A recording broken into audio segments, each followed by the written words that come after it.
6월달 마지막 주일입니다. 우리가 6월이 되면 중간 결산이라는 사실을 생각하고 또 물론 국가적으로는 보훈과 그리고 또 나라 사랑의 그런 달을 우리가 생각할 수도 있습니다. 오늘은 특별히 어떤 말씀으로 우리 성도들과 함께 은혜를 나눌 수 있을까 생각하다가 중간 결산, 특별히 하나님의 심판 그리고 그 심판 앞에서 나타나는 우리의 열매는 어떤 것이 있을까 오늘 생각하면서 하나님의 말씀을 같이 나누려고 합니다. 사람의 일생을 가장 잘 표현한 말이 어떤 말일까요? 창세기 47장 9절 말씀을 보면 바로 왕 앞에서 고백한 야곱의 고백이 나옵니다. 야곱의 고백이 나와요. 야곱이 바로에게 이르되 내 나그네 길의 세월이 130년이니이다. 내 나그네 길의 세월이 130년이니이다. 내 나이가 얼마 못 되니 우리 조상의 나그네 길의 연조에 미치지 못하나 험악한 세월을 보내었나이다. 야곱이 자신의 인생에 대해서 고백한 말씀이죠. 그렇다면 여러분은 인생이 뭐라고 생각합니까?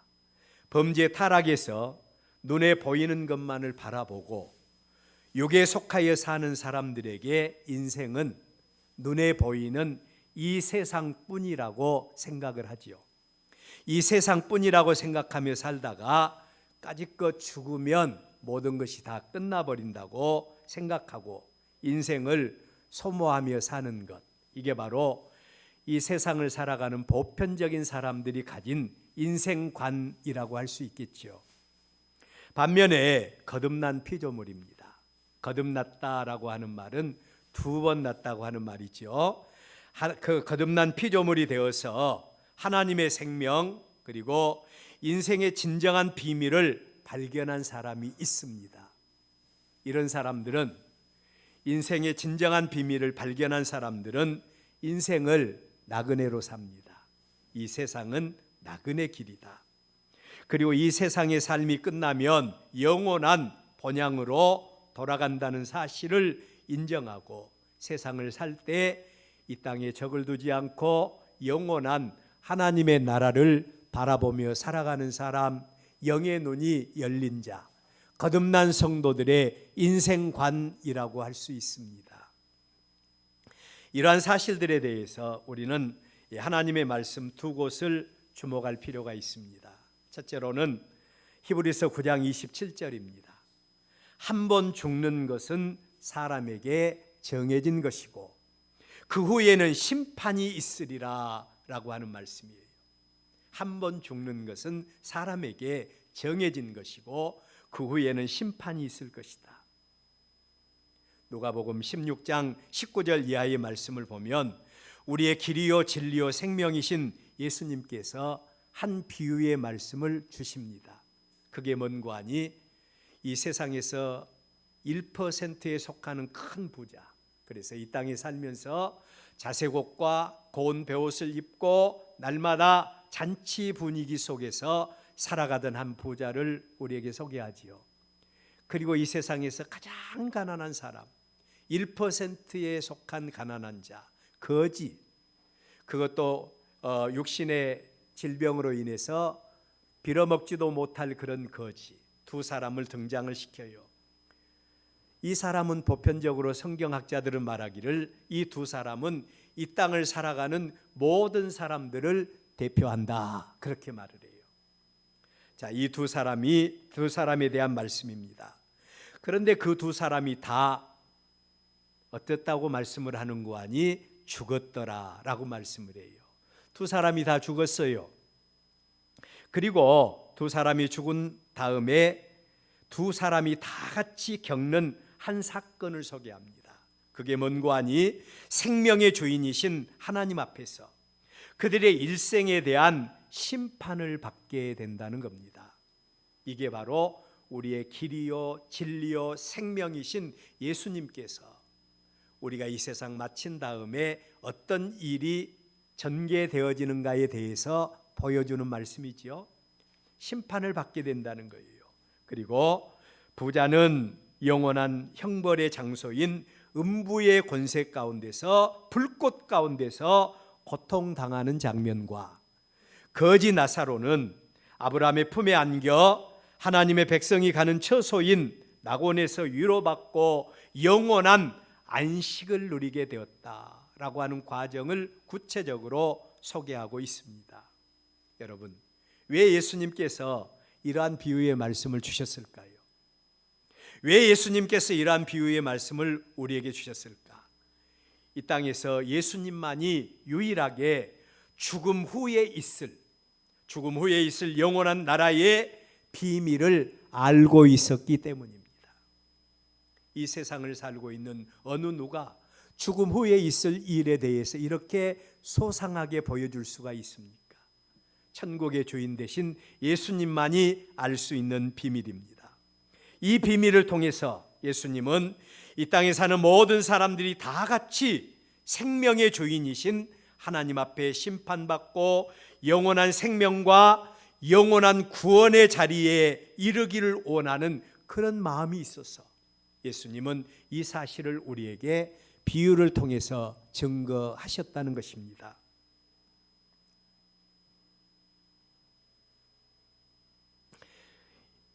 오늘은 2024년도 전반기를 맞이하는 6월 마지막 주일입니다. 한 번쯤은 우리도 우리의 믿음을 점검하고 넘어가야 될 그런 시점이 아닌가. 저희 신학교 교수 중에 한 분이었던 아주 유명한 교수님이 계시는데 김세윤 박사라고 하는 교수님이셔요. 그분이 구원이란 무엇인가에 대한 책을 썼어요. 그런데 우리 성도들이 구원에 대해서 우리가 많이 듣고 있음에도 불구하고 구원이 뭐냐고 물어보면 그 구원에 대해서는 우리가 아리송송하면서 잘 알지를 못하는 것이 우리 성도들의 모습이다. 그렇게 이야기를 하는 것을 제가 책을 통해서 본 적이 있어요. 자, 여러분, 우리는 이제 매년 이렇게 분기별로 우리의 삶을 점검하면서 우리의 현 상태가 어떤 모습인가를 점검해 볼 필요가 있어요. 저는 우리나라의 건강검진 제도, 이 제도를 생각하게 되었는데 너무너무 좋은 제도라고 생각합니다. 태어난 연도에 따라서 각 개인들의 기본적인 건강 상태에 대해서 무료로 검진을 해주는 겁니다. 그리고 혹시 건강에 이상이 있으면 사전에 치료를 받게 하는 이 제도가 얼마나 좋은 제도인지 몰라요. 건강검진 제도를 통해서 자신의 상태가 어떤 것인가를 알고 건강치 못한 부족한 부분을 위해서 치료의 과정을 통해서 더 이상 건강이 악화되지 아니하도록 대책을 세우는 것, 이것은 너무너무 좋은 제도라고 할 수가 있는 겁니다. 제가 이 말씀을 드린 이유는 건강검진 못지않게 우리의 믿음을 위해서도 이와 같은 중간검진이 필요하다는 겁니다. 중간검진이 필요하다는 거예요. 그렇지 않으면 우리의 믿음도 언제 어떤 모습으로 변질될지 알 수가 없습니다. 마치 고인물과 같이 나도 모르는 사이에 썩어버리든지 아니면 나도 모르는 사이에 어떤 병에 걸리든지 변질될 수 있는 거예요. 오늘 이러한 말씀들을 여러분들 마음속에 생각하면서 하나님의 말씀을, 하나님의 심판을 통과한 믿음의 열매, 우리 한번 생각하면서 우리가 하나님 앞에 서는 그날에 우리는 어떤 믿음의 열매를 하나님 앞에 드릴 수 있고 그 은혜의 보좌 앞에서 하나님께 영광을 돌릴 수 있을까 생각하면서 중간 검진하는 귀한 시간 되시기를 바랍니다. 첫 번째 생각할 말씀이에요. 하나님의 심판을 통과한 믿음의 열매를 위해서 반드시 우리는 두 가지 변화의 삶이 필요하다는 겁니다. 두 가지 변화의 삶이 필요해요. 첫 번째 변화의 삶은 우리 그리스도인들은 반드시 신분의 변화가 있어야 합니다. 신분의 변화가 있어야 된다. 복음의 대사도라고 하는 바울은 생명의 주인이신 하나님 앞에서 범죄 타락한 사람들의 본질에 대해서 이렇게 말합니다. 모든 사람이 죄를 범하였음에 하나님의 영광에 이르지 못하더니 라고 말을 해요. 이 땅에 사는 모든 사람들이 죄를 범하여 하나님의 영광에 이르지 못한다는 겁니다. 로마서 5장 12절에서는 그러므로 한 사람으로 말미암아 죄가 세상에 들어오고 죄로 말미암아 사망이 들어왔나니 이와 같이 모든 사람이 죄를 범했으므로 사망이 모든 사람에게 이르게 되었다. 이 땅에 사는 모든 사람이 죄를 범했고 죄의 값은 사망이고 사망이 모든 사람들에게 이르게 되었다는 겁니다. 그 바울이 에베소서 2장 2절 말씀을 통해서는 그때에 너희는 그 가운데서 행하여 이 세상 풍조를 따르고, 그때는 우리가 예수님을 알지 못할 때입니다. 그때는 우리가 하나님의 은혜를 알지 못할 때 그 가운데서 우리도 세상 풍조를 따르고 공중 권세 잡은 자를 따랐으니 곧 지금 불순종 가운데 불순종의 아들들 가운데서 역사하는 영이다 라고 하는 말씀을 하셨습니다. 이 모습이 죄악 가운데 살고 있는 우리의 모습이에요. 이러한 자들에게 정해진 운명이 있습니다. 이러한 자들은 이 세상을 살되 오직 죄로 말미암아 육체가 되었기 때문에 눈에 보이는 것만을 위해서 살게 됩니다. 눈에 보이는 것만을 위하여 살다가 생명의 주인이신 하나님 앞에 가서 심판을 받게 되는데 영원한 형벌 가운데 들어갈 수밖에 없는 운명에 처하게 될 것이다. 예수님께서 우리에게 주신 말씀대로 부자가 죽어서 심판받고 불꽃 가운데서 고민하고 영원한 형벌 가운데 처하여 있는 모습, 우리가 죄로 말미암아 우리의 죄로 인해서 영원한 형벌 가운데 처하게 되는 것이 우리의 정해진 운명이라는 겁니다. 우리의 정해진 운명이에요. 여기에 우리의 심각한 고민이 있어야 합니다. 그렇다면 이러한 우리 인생들을 치유하고 우리 인생들을 죄와 사망에서 구원받게 할 수 있는 길은 없을까? 이러한 인생에 대해서 끊임없이 고민하고 이런 인생에 대해서 끊임없이 연구한 학문이 있는데 그게 바로 철학입니다. 그게 바로 종교예요. 그런데 여러분 기억하십시오. 우리의 죽고 사는 문제, 우리의 영생에 관한 문제, 이 문제는 사람의 힘과 사람의 능력으로는 절대로 해결할 수 있는 문제가 아니라는 거예요. 해결할 수 있는 문제가 아니라는 겁니다. 사람의 이성을 초월한 인생의 근본적인 문제 앞에서 우리는 속수무책일 수밖에 없다. 이게 바로 우리 인생들이 가질 수 있는 한계 상황이라고 하는 말씀이에요. 우리가 혹시 작은 문제, 우리의 인생 속에서 지엽적인 문제는 사람의 방법으로, 사람의 노력으로 해결할 수가 있습니다. 그러나 큰 문제는 하나님이 해결해 주지 않으면 할 수가 없어요. 대자연의 이력 앞에 선 우리 인간들의 모습을 여러분들 한번 보세요. 엊그제 국민일보 국제면에 보니까 우리가 당면한 지구의 문제, 우리 지금 지구가 심각한 문제를 안고 있지 않습니까? 어느 지역에는 폭우가 내려서 그냥 이제까지 그런 홍수를 맛보지 못했다라고 말할 정도로 사람들은 홍수로 인해서 많은 피해를 봅니다. 어떤 나라들은 또 보면 비가 오지 않아가지고 그냥 그 큰 호수가 말라가지고 바닥이 쩍쩍 갈라지는 이런 장면들을 보여주면서 내 평생에 이런 일을 한 번도 경험해 보지 못했다, 이렇게 말하는 사람들이 있어요. 우리가 살고 있는 이 세상이 이렇게 많이 지금 어려움을 당한 가운데 있어요. 그래서 이 국제면에 보니까 우리가 당면한 지구의 문제가 단순한 온난화의 문제가 아니다, 그렇게 이야기를 하면서 지구의 현상의 문제로 보아야 된다. 지구의 현상의 문제로 이 문제를 보아야 된다고 하는 글을 읽은 적이 있습니다. 여러분, 천체와 우주의 이상 현상에 대해서 우리가 할 수 있는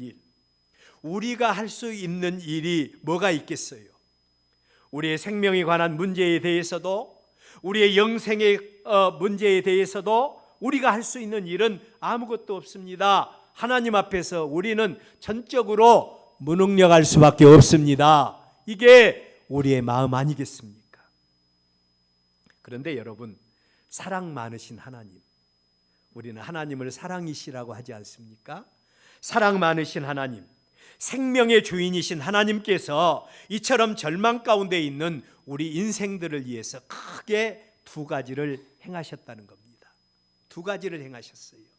첫 번째가 뭔고 하니, 우리의 구원을 위해서 허물과 죄로 죽었던 우리, 영원히 지옥 형벌 받을 수밖에 없는 우리를 위해서 하나님이 친히 사람이 되어주신 겁니다.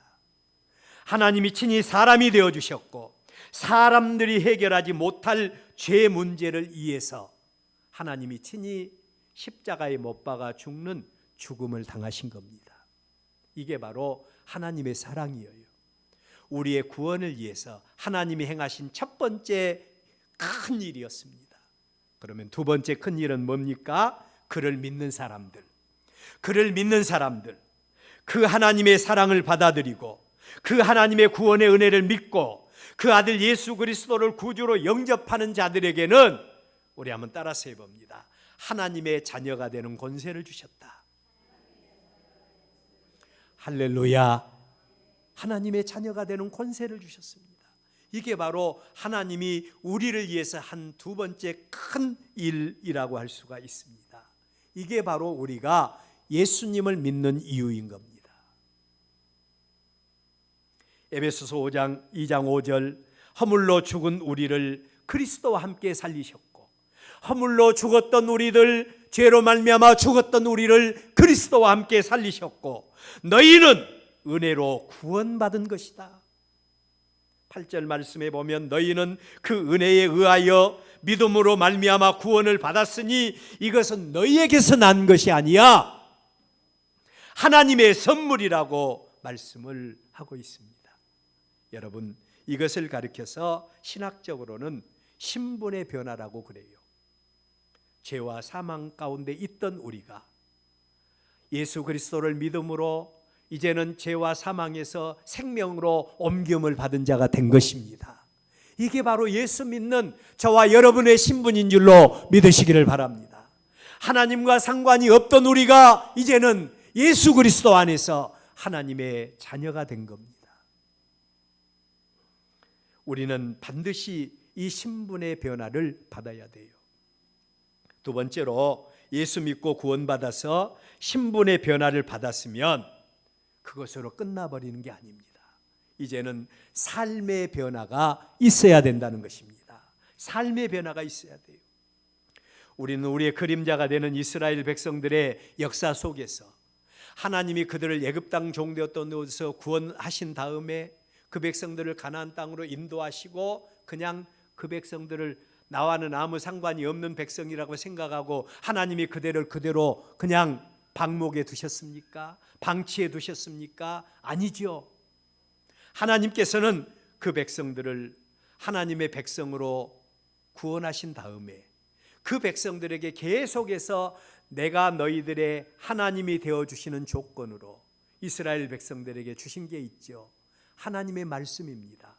하나님의 율법과 계명과 율례의 말씀이에요. 하나님의 언약의 말씀입니다. 하나님께서 이 언약의 말씀을 그 백성들에게 주시면서 말씀하십니다. 순종하면, 그 말씀대로 살면 하나님이 그들의 하나님이 되어주시겠다는 거예요. 순종하는 자들에게 하나님이 그들의 하나님이 되어주시고, 그들에게 복을 주시고, 그들에게 하나님께서 능력으로 역사해 주시겠다는 겁니다. 거룩하신 하나님은 그의 백성들에게 이 삶의 열매를 요구하세요. 오늘 예수 그리스도의 이름으로 구원받고 신분의 변화를 받은 우리에게 요구된 두 번째 요구가 있다면, 우리도 예수 믿고 구원받아 하나님의 백성이 되었으니 우리의 삶의 변화가 이루어져야 되는 겁니다. 옛날에 죄를 아무런 가책도 없이 죄를 지었던 자가 있습니까? 이제는 하나님의 말씀에 의지해서 죄의 권세를 끊어버리고 하나님의 거룩한 백성으로 사는 겁니다. 하나님의 언약의 말씀을 우리가 늘 듣고 그리고 그 말씀을 우리가 읽고 공부한 이유가 뭡니까? 하나님의 뜻이 무엇인가를 분별하고 하나님의 거룩한 백성이 되었으니 구원받은 자가 되었으니 하나님이 내 삶 속에서 능력으로 역사하기를 원하면서 하나님의 말씀대로 순종하는 삶을 저와 여러분은 살아야 됩니다. 이게 바로 삶의 변화인 것입니다.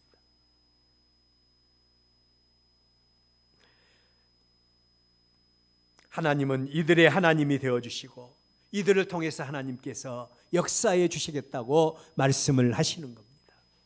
믿는다고 하면서도 오래 신앙생활 했다고 하면서도 하나님의 말씀과는 전혀 상관없이 아직도 내 생각, 내 뜻대로 산다고 한다면 우리는 신분의 변화와 또 우리의 삶 속에서 삶의 변화가 있는지 다시 한 번 더 우리 자신을 돌아보면서 하나님과 나와의 관계를 바로 점검하고 고장난 부분들은 여러분들 건강검진을 통해서 우리가 고장난 육신을 치료하는 것 같이 우리의 영혼을 치료하는 저와 여러분이 되어져야 되는 것입니다.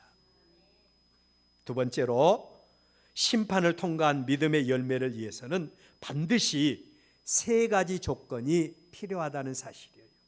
세 가지 조건이 필요합니다. 첫째로는 지혜로운 건축자와 같이 터를 세우되 반드시 예수 그리스도의 터 위에 우리의 믿음의 집을 지으라는 겁니다. 예수 그리스도의 터 위에 우리의 믿음의 집을 지어야 돼요. 우리가 신분의 변화를 받았으면서 우리가 하나님의 거룩한 백성이 되었으면서도 우리의 삶은 우리의 믿음 따로 우리의 행위 따로라고 한다면 우리는 그리스도의 터 위에 집을 짓는 이런 자가 아닌 겁니다.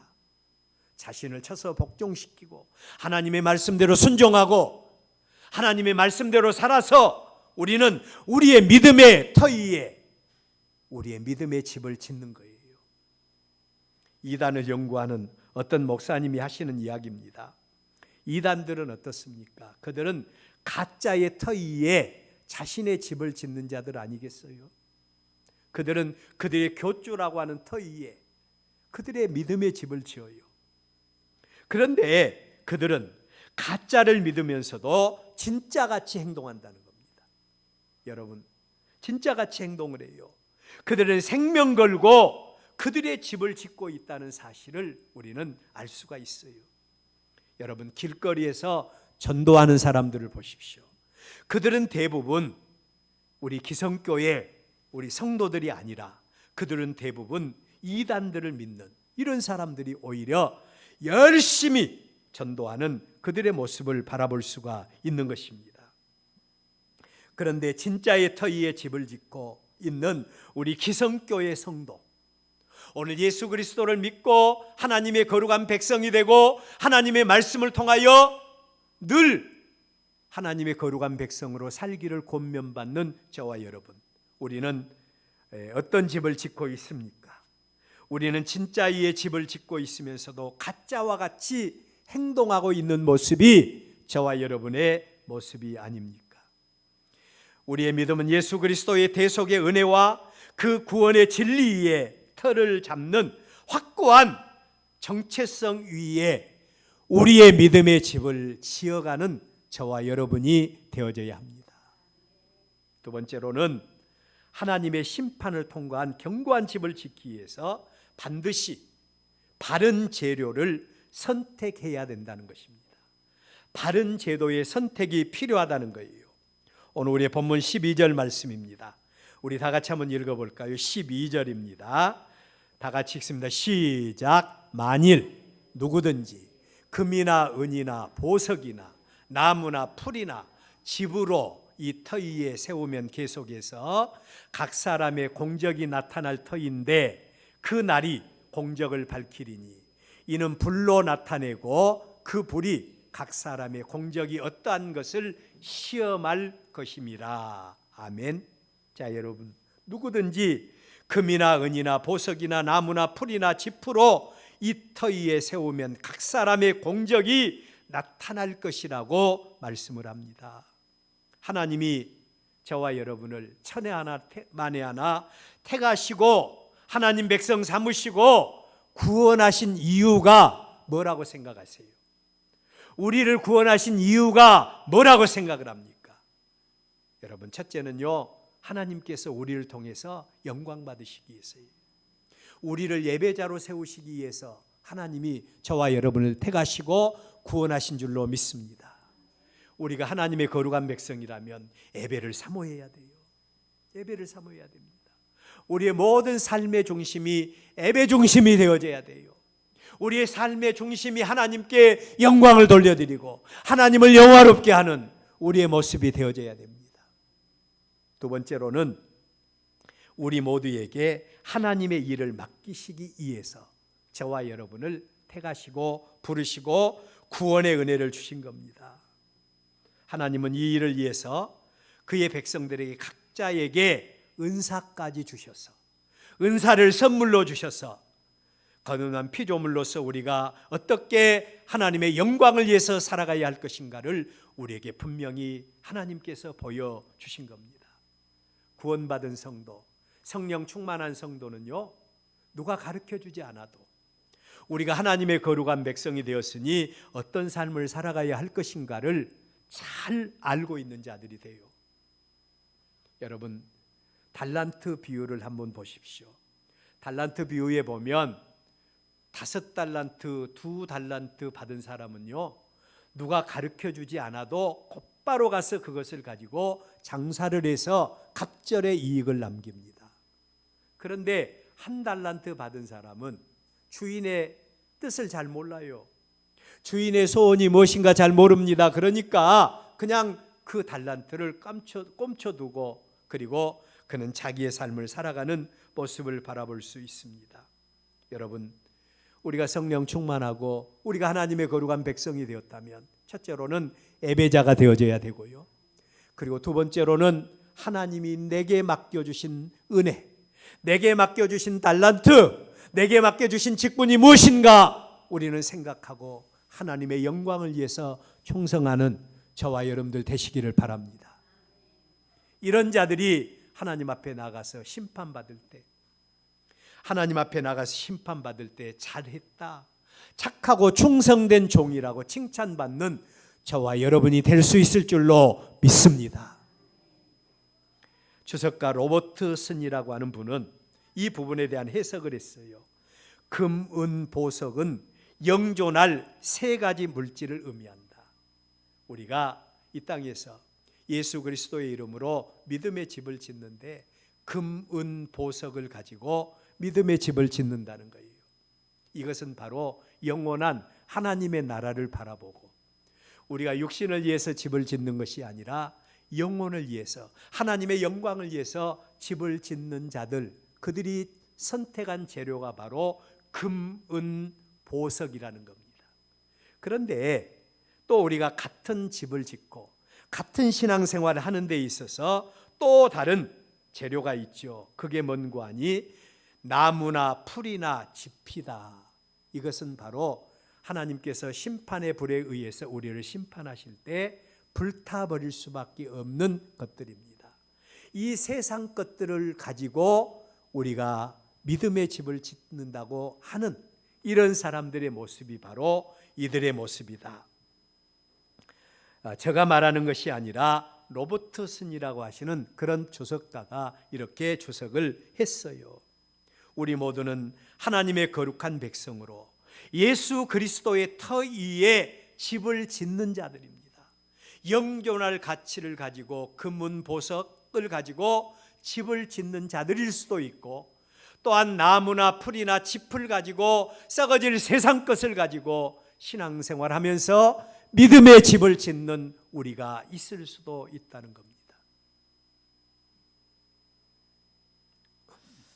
우리는 무엇을 가지고 믿음의 집을 짓고 있습니까?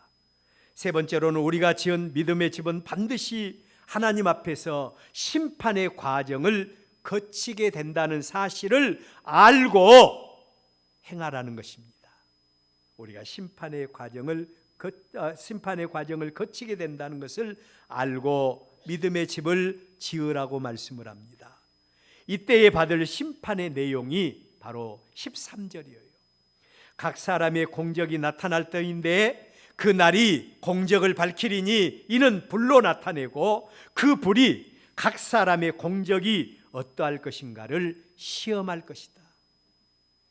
제가 오래전에 읽은 말씀인데 그 말씀이 진짜로 그런지 어쩐지는 제가 직접 보지 않아서 잘 몰라요. 그런데 여러분들, 우리가 카메라나 아니면 또 우리가 비디오 촬영기나 이런 걸 가지고 우리가 했던 일에 대해서, 과거에 했던 일에 대해서 담아놓지 않습니까? 또 과거에 했던 일이 생생하게 지금도 비디오 촬영을 통해서 우리의 과거 행적이 보이는 거 있지 않아요? 사람이 만든 이 카메라나 사람이 만든 이 비디오 촬영기를 가지고서도 우리는 이런 일들을 할 수가 있다는 거예요. 근데 이런 것들을 발견하기 전에 아주 특이한 것을 발견한 과학자들이 있었답니다. 그 특이한 것이 뭔고 하니, 사람들이 했던 일에 대해서, 과거에 했던 일에 대해서 그냥 과거에 했던 일에 대해서 오늘 그 특이한 촬영기를 가지고서 촬영을 할 수가 있다. 사실 그것을 발견을 했음에도 불구하고 너무도 사회적인 파장이 클 것을 염려해서 그것을 그것을 대중화하지 않았다. 뭐 그런 이야기를 제가 어느 글을 통해서 읽은 적이 있어요. 사람이 만든 카메라, 특수 카메라도 과거에 했던 행적을 우리가 담을 수 있는 그런 과학적인 능력이 있다는 것입니다. 사람이 만든 것도 이런데 하물며 하나님께서 우리의 일생에 대해서, 우리의 일생에 대한 모든 행적을 하나님이 카메라로 담지 아니하겠는가? 뭐 임사 체험자들의 말을 듣지 않아도 하나님의 말씀인 성경은 우리에게 분명하게 말씀하시죠. 우리가 하나님 앞에 서는 그날에 우리가 일생 동안 했던 일들이 주마등같이 돌아가더라. 뭐 이런 이야기를 우리가 수없이 많이 듣곤 합니다. 우리가 평생에 했던 일들이 하나님 앞에서 각각이 공적으로 나타나게 된다는 겁니다. 그런데 이 공적들은 아주 공평하게 하나님 앞에서 심판을 받게 될 것인데, 그 심판의 방법은 불심판을 통해서 받게 된다는 거예요. 여러분, 성경에 보면 불은 두 가지 기능으로 나타나요. 하나는 정화의 기능으로 나타납니다.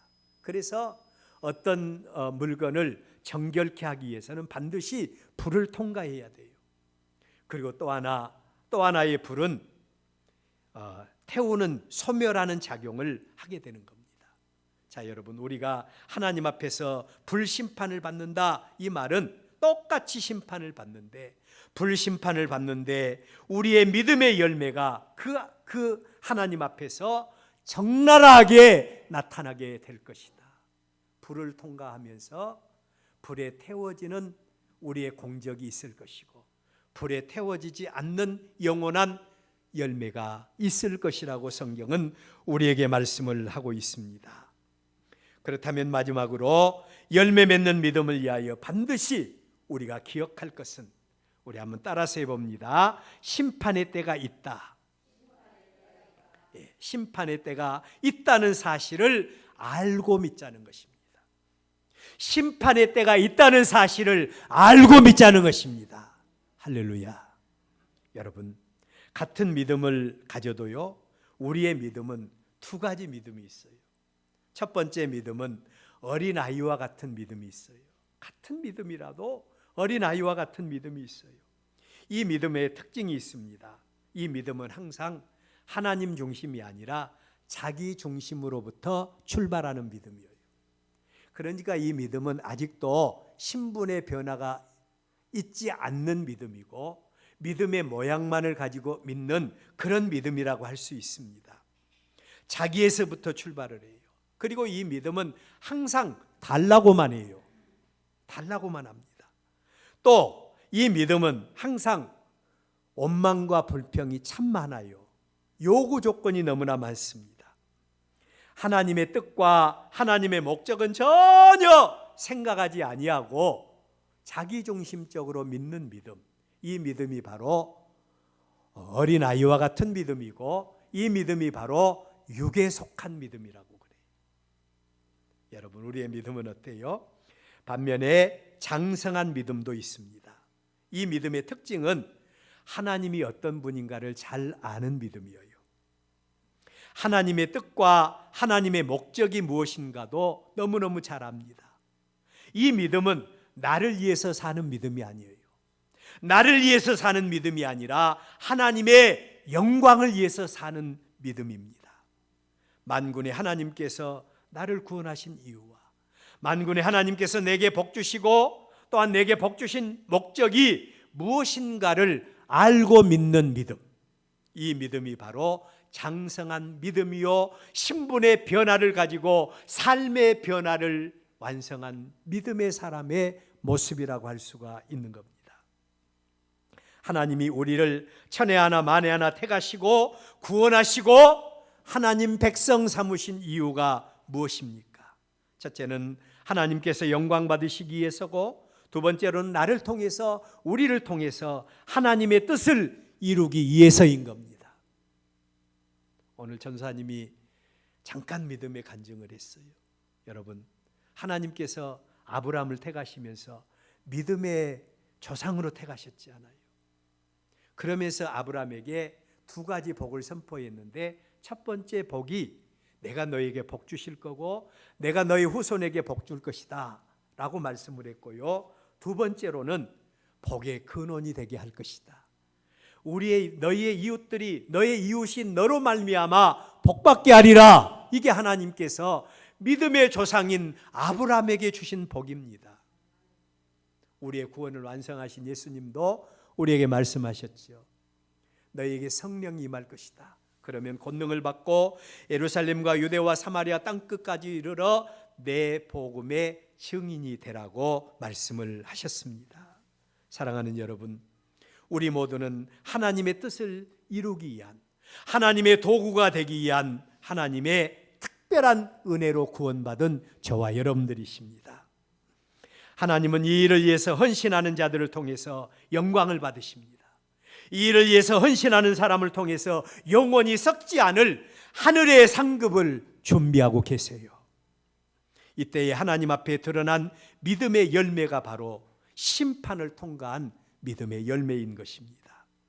히브리서 기자가 말한 대로 사람은 한 번 죽는 것은 정해진 것입니다. 그 후에는 반드시 심판이 있을 것이라고 말씀을 합니다. 여기에서 말하는 심판은 두 가지 심판이에요. 하나는 하나님의 은혜, 하나님의 구원의 은혜에 동참하지 않는 자들이 받을 심판인데, 그 심판은 불의 심판입니다. 불의 심판으로 영원한 형벌의 심판이 있을 거예요. 여러분은 하나님이 가장 싫어하는 죄가 뭐라고 생각을 합니까? 우리는 여러 가지 죄를 생각할 수 있어요. 그러나 하나님이 가장 싫어하는 죄는, 우리 한번 따라서 해봅니다. 하나님을 믿지 않는 죄다. 그게 제일 큰 죄예요. 하나님을 믿지 않는 죄가 제일 큰 죄인 것입니다. 하나님은 이들에 대해서 반드시 심판할 것인데 불심판을 하실 거예요. 우리가 세상에서 열심히 얼마나 수고하고 얼마나 열심히 노력하고 있습니까? 그런데 이 세상 끝나고 하나님 앞에 심판받을 때 불을 통과할 심판이 돼야 되는데 열매를 맺지 못하고 우리의 공적이 하나도 없다면 얼마나 허무하겠습니까? 얼마나 안타깝겠습니까? 이 심판이 바로 하나님께서 우리에게 내리는 불심판입니다. 두 번째로는 하나님의 은혜, 하나님의 구원의 은혜에 동참한 자들에 대해서는 상급의 심판이 있을 것이라고 말씀을 하십니다. 마태복음 25장에서 우리는 이미 하나님의 백성된 자들, 이미 하나님의 백성된 자들이 하나님 앞에서 받을 심판 세 가지 모형을 우리는 볼 수가 있어요. 첫 번째 심판이 슬기로운 다섯 처녀와 미련한 다섯 처녀를 통해서 우리에게 보여주는 심판입니다. 슬기로운 성도와 미련한 성도의 모형을 통해서 하나님 앞에 가서 우리가 이런 심판을 받을 수 있겠구나라는 사실을 알 수가 있어요. 두 번째로는